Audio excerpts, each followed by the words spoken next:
All right. Welcome to the first episode of the Breaking Into Athletic Performance podcast.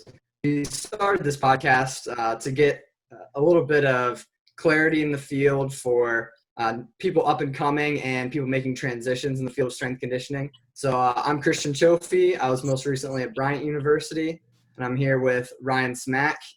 Him and I started this podcast, and our guest today is Sam Aswegan, and I'll have Ryan introduce himself real quick. Hey guys, my name is Ryan Smach. Just like Christian said, I am currently a graduate assistant strength and conditioning coach at Nova Southeastern University, and I'm excited to hop on here and hopefully give you guys something good to try to learn from as we kind of move through our careers here. Sam, go ahead. You can introduce yourself. Well, again, thanks you guys for having me on. I'm excited to kind of be the first guest on your guys' podcast. My name is Sam Aswegan. I'm a most recently professional intern from Clemson University. That's where I was most recently. Kind of in transition like a lot of people right now, but I'm happy to be here. Yeah, so if you listen to this podcast down the road, we started this up right around the COVID epidemic. So there's a lot of us are in between jobs. A lot of coaches didn't get to keep their positions, so that's where a lot of us are at right now. So without further ado, we're going to start this first podcast up. Sam, why don't you tell us a little bit about the internship experiences you've had and your GA position, and then a little bit about Clemson as well. And then we'll just we'll roll from there. So yeah, just a background of your resume, if you will. Are you guys with me real quick? I think we had a cutout. I can hear you. You can hear me? Okay. Yep. Okay, I'm good to go then? Yeah, go ahead. Okay, good to go. So my background, grew up playing all kinds of sports. Thought my first job whenever I was a grown-up was going to be teaching history. And over time, I realized that it wasn't really teaching history I wanted to do. It was just teaching. And then being an athlete, being a competitor, I kind of gravitated and stayed in athletics. Graduated from Whitworth University in Washington State in 2015. And shortly after that, started coaching and spent time at 6 high schools in Washington State throughout my time, 18 years old till I was probably 23. Got my first start at the college level as an intern at University of Illinois in 2016 with football under Coach Aaron Hillman. I was there for about 5 months. During that time, a new coach came to take over as well. There was some shifting along the football staff and on the strength conditioning side. Joey Bose came in to take over the second half of my time there. Afterwards, I jumped and I shifted to University of Washington in Seattle. Spent another 13 months there as an intern, going through a full year with the Huskies football program under Tim Saha, and had a great time there. That's kind of where I look at my best introduction to the field. There were so many positives of that position. I really enjoyed my time there in Seattle. After that, I got my GA position at Southern Illinois University in Carbondale, Illinois. Spent 2 years there working with just about every sport we had, getting my master's degree. After that, I graduated in May, kind of looked around, figured I obviously was still going to stay in coaching. We got a great opportunity to go up and spend a summer internship with Cal Dietz at Minnesota, which is obviously where I met you fine gentlemen. That was another great experience for me. Grew a ton doing the sports science and strength and conditioning with the men's and women's hockey team there. Made some great contacts, both fellow interns that are now in the field, that are currently GAs or currently full-times, or even directors. Just being around guys that were passionate about the field is great. After that, I had an opportunity to go to Clemson as a professional intern. I took that in October of this last year. Spent 5 months there leading rugby and then assisting with 5 or 6 other teams pretty heavily. And then again, as we all know, in March, NCAA had some pretty good hits with COVID, and we've all kind of shifted around since. And that's where I was most recently, was Clemson. So I did forget to mention that. That's where we all met. Pretty important factor there. So I was just wondering, so for me, when I was doing my GA, I was reading triphasic, and I was taking a couple of the sport coaches through it, myself and another GA. So I was wondering, what was your guys' reason for choosing that internship with Cal? Because for me, it was just I wanted to know more about the book that I was reading and trying to implement. So my reason for choosing that internship was obviously, like anyone in the field knows who Cal Dietz is. Um, and obviously with Triphasic, you see him do a lot of really cool things, and he puts out all sorts of content about kind of updates to the way he does his program. So I just wanted to be exposed to something I hadn't seen before. And the sports science side of it really intrigued me because every internship I've done before that was strictly just like training people, and there was no data analysis or any kinds of like more advanced testing capabilities beyond maybe some like timing gates and jump mats. So that was pretty cool getting to see that there with you guys. They obviously do a lot of really cool things with like the 1080 motion and all of their muscle lab and like force plate stuff. So yeah, I just kind of wanted to see how things could be done if you actually had the capabilities to do those kind of advanced sports science modalities. Yeah, I'm on that same boat. I mean, I had done variations of triphasic in the past, and I had seen it done so many different ways. Again, Cal, everybody knows who Cal is for the most part, and kind of what he's done for the field, and how he continues to put out content that is really valuable for a lot of people. And I wanted to go then learn from the guy that was really open about everything that he saw and everything that he did, everything he tried. Because at the end of the day, I think that us coaches were doing a disservice to the field and to athletes if we keep secrets. And I saw Cal as a guy that was big time into sharing everything he had. I had a few other opportunities right after my GA to do different things in the private sector, to work in some different professional sector type training.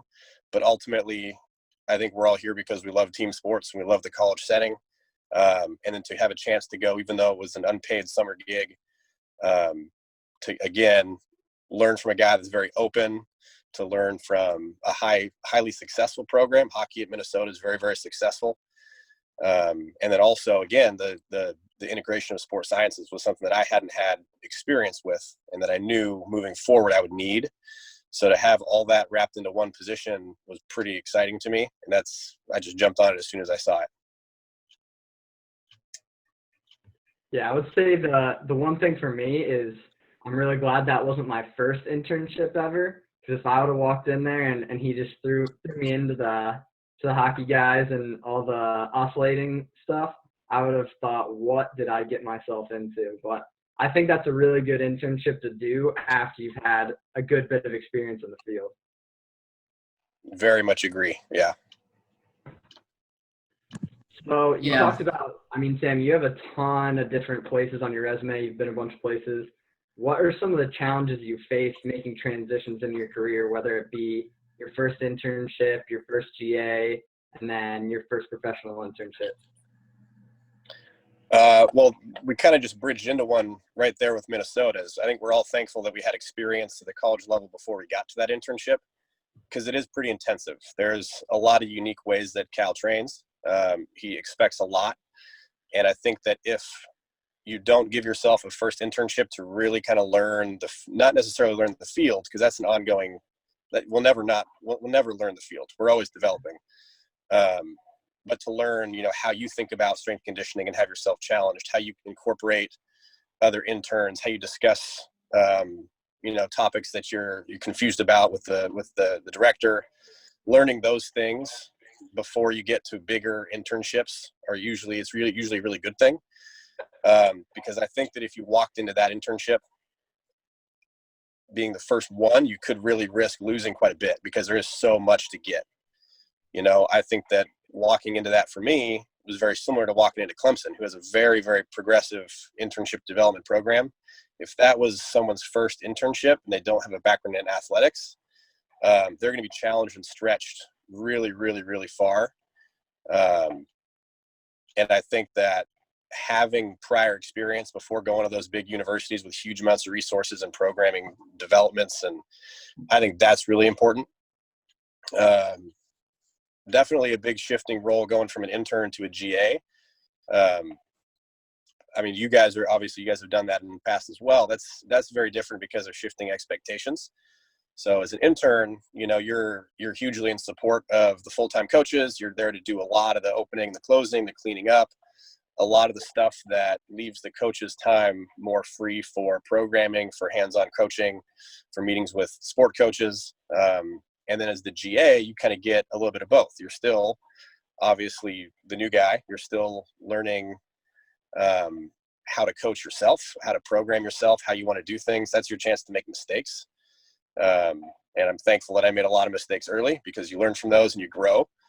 But then going from a GA, when you've learned all that, to now what's my next step, that's the big one, where now you're going to be the full-time.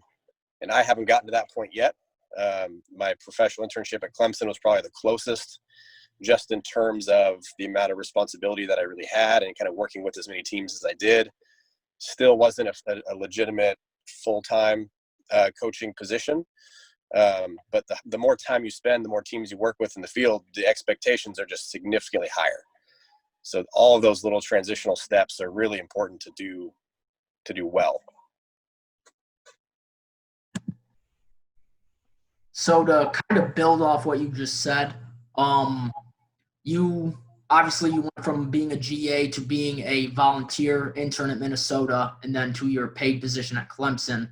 So what are some things that you kind of looked back on during your time at Minnesota where you were like, okay, these are some things I did as a GA, where once I get into a full-time role or that role at Clemson, I might want to do these things differently? Like, what did you kind of look at and think, these are some things I could improve during your in-between time from you actually had team responsibilities versus helping and kind of being able to sit back and have more time to learn instead of having to program and all that when you actually have teams?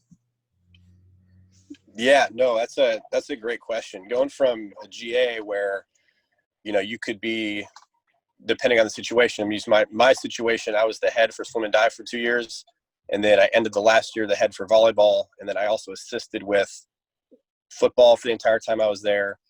And then on and off with women's basketball, with softball, track and field for a year, the cheer team, the spirit squad. Like, you assist with so much. You have such a diverse amount of roles. Sometimes you're the lead programmer, sometimes you're in support.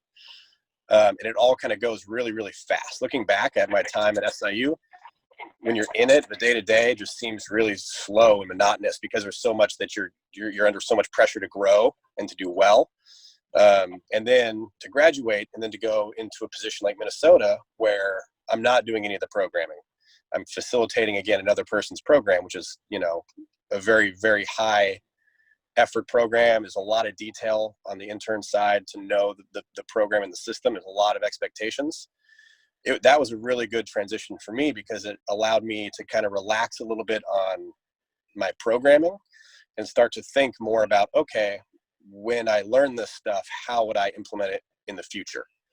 And that was big for me, because I have done variations of triphasic with, eccentric, isometric, concentric, power peaking, all those different phases. But I've never really incorporated a lot of the more intense peaking stuff. I never really incorporated a lot of the oscillation work. So to see that, and then to think about how I would do it in a different setting, because, I mean, how many interns did we have there at Clemson, or at Minnesota, excuse me? We had 8 to 10. Like, we had a lot of hands on deck. We had a lot, because it was such an intricate program. That's not something that you or I or anybody's going to be able to replicate unless you have, a 2-to-1 intern to student ratio, which is very rare.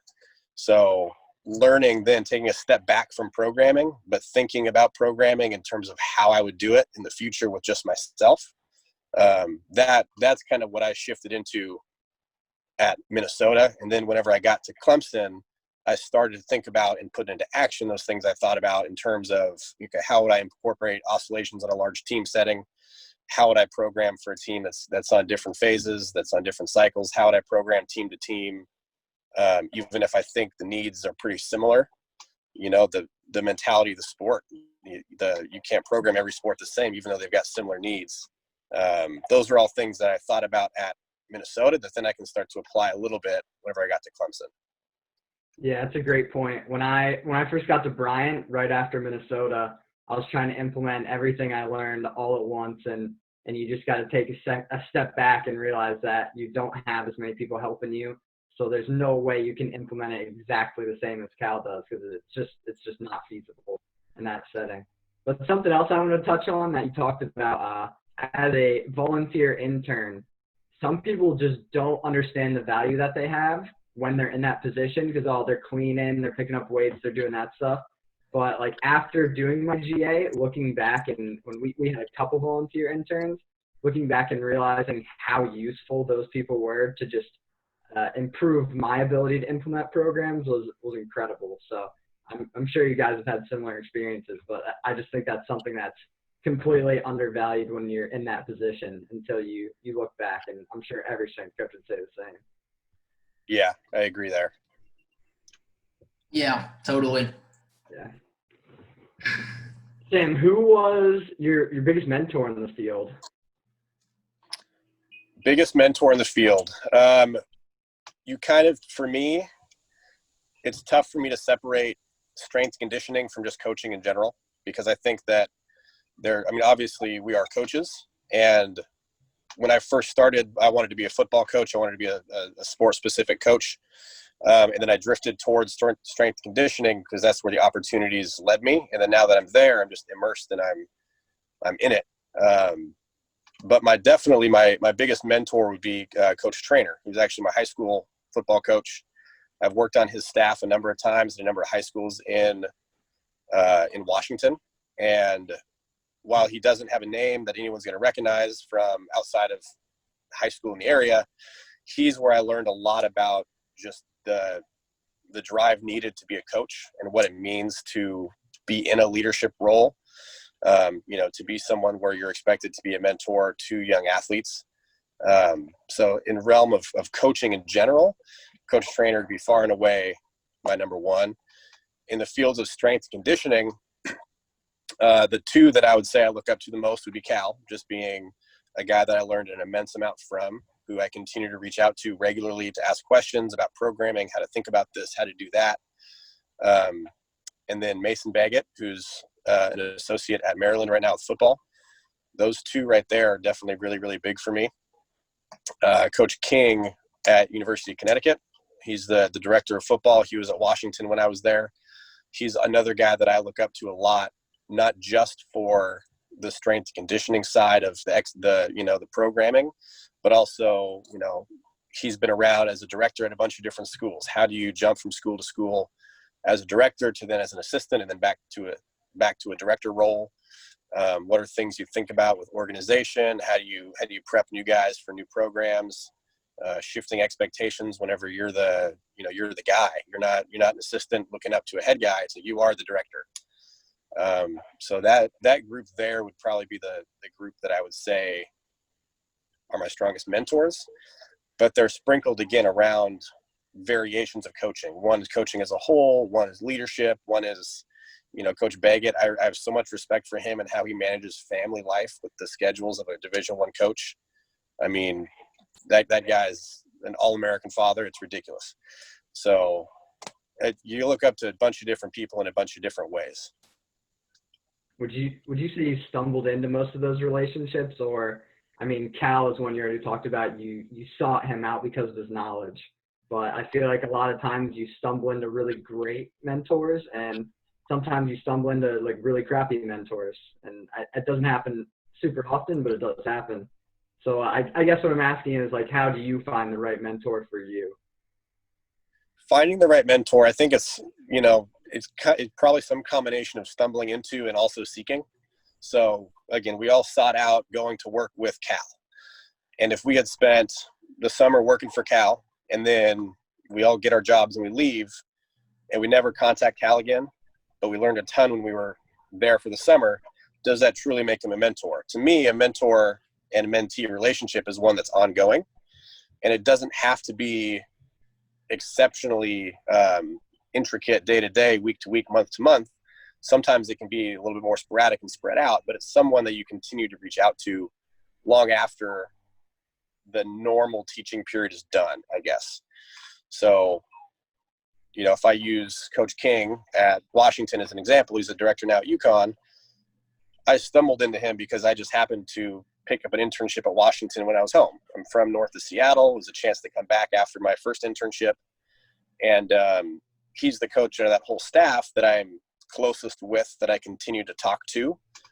And that was a stumble upon. I stumbled upon that. Whereas Cal, I sought out his information, his knowledge, and again, stumbled upon a guy that's super invested in development of young coaches. So that's easier to maintain those relationships versus other coaches I've worked with where you learn a lot from them at the time, but then the relationship doesn't progress whenever you leave. It's tough to say that that person's a mentor, even though you learned from them in the past, if that makes sense. Oh, yeah, it's a great point. I actually have not thought of it that way myself, but that's a really excellent point. I would say all the people that I consider mentors are people that you just described, people I still reach out to often. I mean, I've learned from others, but that's just an excellent point. Yeah. For people that are kind of looking to seek out a mentor, what do you think some qualities are that make someone a good mentor and a good person to kind of latch onto for your career to hopefully get something out of that relationship and provide value to that relationship on your end as well? I think the most important quality is that person needs to be a good teacher. I think that at the end of the day, we're all teachers in strength conditioning. We just choose to teach in a weight room as opposed to a classroom. So I think that having somebody who's a great teacher, who's a great communicator is really big, because that's how you really get the majority of your information, especially from, a mentor or a leader that you're looking up to, or someone that you're studying from. They've got to be able to communicate with you. I think that you should look for somebody in the field or in the area that you want to be in. If you want to be in collegiate strength conditioning, find somebody in collegiate strength conditioning. It doesn't mean that people in the private sector can't be mentors. A lot of times, every division in the field of strength conditioning, whether it's private sector, whether it's professional training for athletes like that are in MLB and NBA, like personal trainers, the collegiate setting, like everyone has got some kind of strength and some type of challenge that they work with, and that they're good with. But I think that trying to find somebody in your little avenue is really, really important, because they're going to understand your process. I think it's really important to find somebody who also has strong mentors. I think that while you can learn from anybody, I think that, to me, the way that you learn, there's three primary people that you need to have for development. And this is one of the things that I learned from one of my life mentors, if you could call him that, Bob Shark from Whitworth. You need what's called a one-up, which is the person you look up to, which is kind of what we're talking about right now as a mentor. You look up to somebody. You've got to have a one-over, which is someone that's in your current role or close to it, that you bounce ideas off of, you discuss with. For me, that's Andrew Brooks. He was a GA with me at SIU. Tyler Wibbenmeyer, who's a GA at Clemson. You guys, we reach out about programming stuff whenever we were at Clemson or when we were at Minnesota. You bounce ideas off of each other. And then you got to have a one down, which is the person that then you try to create a little bit of knowledge in. You try to invest a little bit in terms of development. You try to bring them up. I think that to have a strong mentor, you should seek out somebody that has those three relationships as well. There's someone they look up to and value. They have a peer or a group of peers that they work together with. And then also that they're willing to invest in those that are one step below them, which would be us at this time. I think if you find those things in people, you're going to find great mentors. Awesome. That's really good. I like that a lot. Yeah, that is good stuff. I think that's funny you say a one over, because For people that have no idea, Sam actually helped me get one of my first interviews as a professional intern, looking over one of my programs. So that was pretty huge. He was my one over there. But yeah, I have a couple one overs, and I think they don't necessarily have to be in strength conditioning like you've been talking about. Like I have a one over that's he was a GA with me, but he was an athletic trainer, and just having that different perspective because they're all about just getting people back to play. We're about performance most of the time. I mean, of course, injury prevention is a big part of our field, but just having that different perspective, and then if you can find someone in sports psych even that can bounce things off of, like accountability and building your own culture in the weight room, I think that's always a big thing to have. Yeah, very much. Ryan, how are we doing on time? It looks like we have about 10 minutes left. All right, let's get into some of the big stuff. So, Sam, what is the biggest piece of advice that you have for someone who's maybe in their junior or senior year of undergrad and they're looking to just now get into the field? To just now get into the field. First, find an internship. That's probably the first thing, because there's so many kind of steps in the ladder up to being a full-time. And my assumption is you're talking about somebody that wants to be in strength conditioning. You've got to find a program that's going to let you get hands-on experience with the field that you want to work, being athletics. That could be at your own university. It could be at a university a city over. Myself, I sent out 35 applications all over the U.S. to, again, some of them were sport internships, some of them were private facilities, some of them were strength conditioning at the university level, and I just happened to find one 2,000 miles away, so I went. Finding one is going to be really, really important, but I think it's also really important to be selective, just because I think that as a young coach, it's really important to make sure there's some kind of structure. I'm going to use Clemson as an example. They've got a very, very intricate internship development program that covers a ton of stuff. It's going to go into the basics of communication. It's going to go into how to structure team practices. It's going to go into energy system development for sport. It's going to go into teaching progressions. It does a ton. It's all laid out in advance. The coaches, the full-times have the portions that they specialize in when they teach it. That's the first internship I've ever had that was structured in that way. Not to say that my time at Illinois or at Washington or at Minnesota was less because there wasn't structure. It kind of allowed me to seek out what I was really passionate about at the time without kind of having stuff given to me, which is great. I think finding something with structure is really, really important, because when you start, you tend to stumble, I guess would be the best way to say it. It takes some time to learn the field, and kind of having someone there, having structure there is going to be really, really useful. I think that beyond that, the best thing to do is to know that there's no right way to train, regardless of sport, regardless of the ideology of the coach or what they value. There's no right way to train, but there are definitely wrong ways to train. So finding the balance between, okay, this isn't what I've done in the past, but I can see it working and there's value there. Maybe it's not the same way I'm going to do it when I have a choice, but there's definitely something I can learn. Being just so open-minded that you digest everything is going to be vital, because no coach is going to be the same. Of all the universities I've been to some that have got very high integration with Olympic lifting. And we were at Minnesota. I never saw a single person do any type of an Olympic derivative.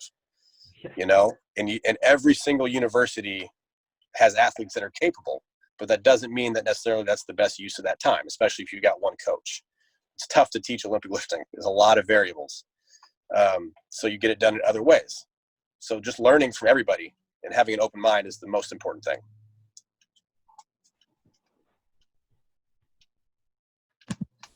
Yeah, I couldn't agree more. Very well said. Yeah, I think something you touched on that's always a good idea is look at every different internship experience objectively. A lot of times our first one is the one that we think is like gold to us. I know after I did my first internship, I thought that what we did there was the end all be all. Everything he did, I thought that was it.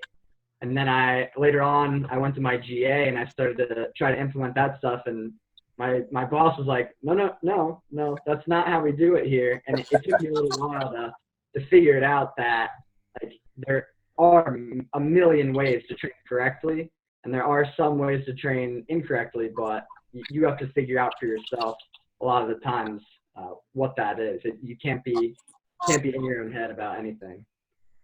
No, you gotta find the avenue that you think is right. At the end of the day, we don't want robot coaches. If there was one right way to do everything, everyone would do the same thing.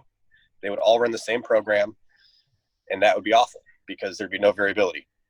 Thankfully, there's a lot of right ways to do it. That's where personality of the coach can come out. Some people, again, I'm going to use Olympic lifting, love Olympic lifts, and they'll do variations every day of the week. Other people won't touch them at all. That doesn't mean there's anything wrong with either program. It just means they're different. And that's what makes this field so great, is there's 100,000 different ways to express yourself as a coach. But there's also ways to do it wrong. And that's the worst thing you could do, is assume you know everything and that your way is the right way. Absolutely. Yeah. And we could talk literally all night, but I think we're getting short on time. So Ryan, closing remarks.